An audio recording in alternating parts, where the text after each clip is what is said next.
Vice President, Medical Initiative for Africa, Dr. Agbor Ebuta, joins us now for more on the monkeypox outbreak. I was asking you earlier about how concerned Nigerians should be with the rising number of cases, and particularly the report that the disease itself is endemic here. You're welcome, Nigerians. Thank you for having me. Well, it's important to understand that the monkeypox is related to the smallpox, and that prior to 1980, before the eradication of the smallpox, as much as 300 million people were recorded to have died over a period of probably 100 years plus or minus. So it's a possibility that we could have a little or two challenges. However, prior to that period, before the eradication, we had a massive vaccination intervention, public health intervention that required vaccination across countries, which basically stemmed the tide. So there's a potential that even if we have a significant outbreak, we will be able to put together resources. With respect to what the concerns Nigerians should have, if we look at the last 5 years, for example, we have had that in the last 5 years, and you compare the last 5 years to the last 7 months within the 5 years, 45% of the suspected cases of smallpox have happened in the last 5 years have happened in the last 7 months. And 41% of the confirmed cases of smallpox in the last 5 years have happened in the last 7 months. And 33% of the death linked to the monkeypox, rather, has happened in the last 5 years, has also happened in the last 7 months. So that tells us that for all intents and purposes, we definitely have a spike in the cases. However, if you look at the total number of cases, is barely 383 cases and of that number, only 157 have been confirmed. For a country of 200 million people, is still a drop in the ocean. The only issue is that there's a potential for it to continue to spread. Prior to now, it was endemic, meaning that it is persistent infection in the population. But with endemicity, you also have people in the population who have significant immunity and are therefore protected.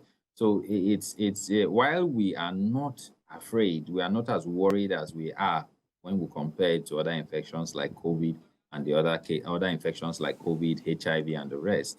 It's a public health illness is a public health illness of interest, especially because by July last month, the WHO clearly pointed out, the Director General clearly pointed out that this has become a public health emergency of international Indeed, Dr. interest. Ebuta, and we're just recovering from a major viral infection, the coronavirus, and there were a lot of things that Nigerians were told to do: wash your hands, wear a face mask. What's the model operandi here? How are we supposed to do to keep ourselves safe from this one?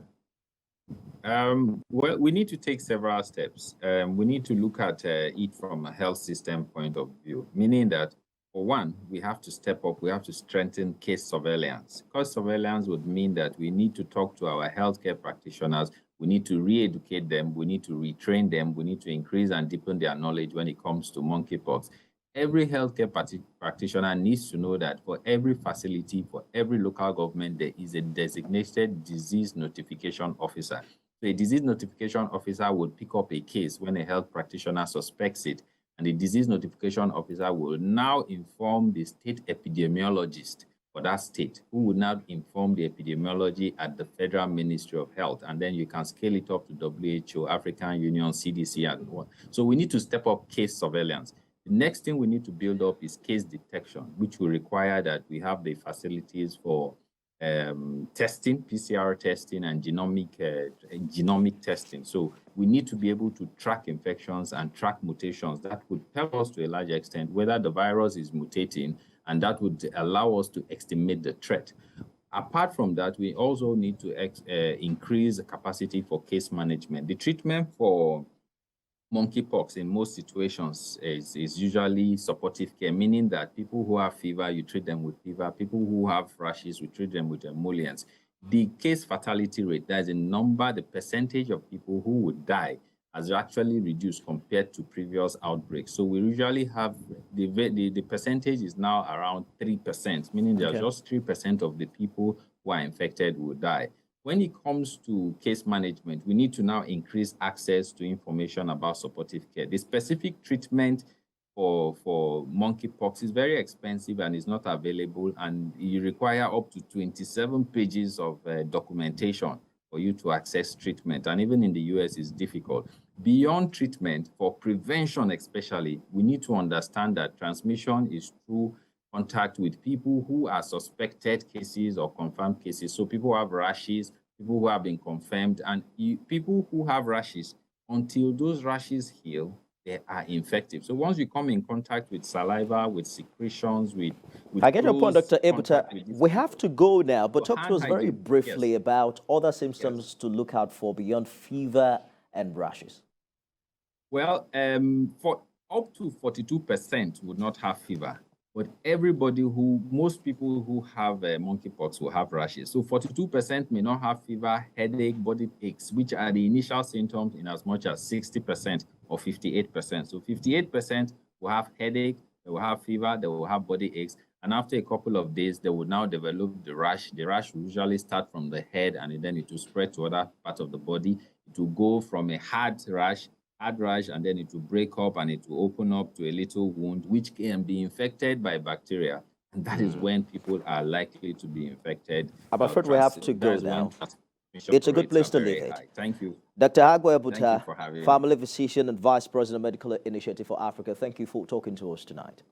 I appreciate it. It's been a pleasure. Thank you.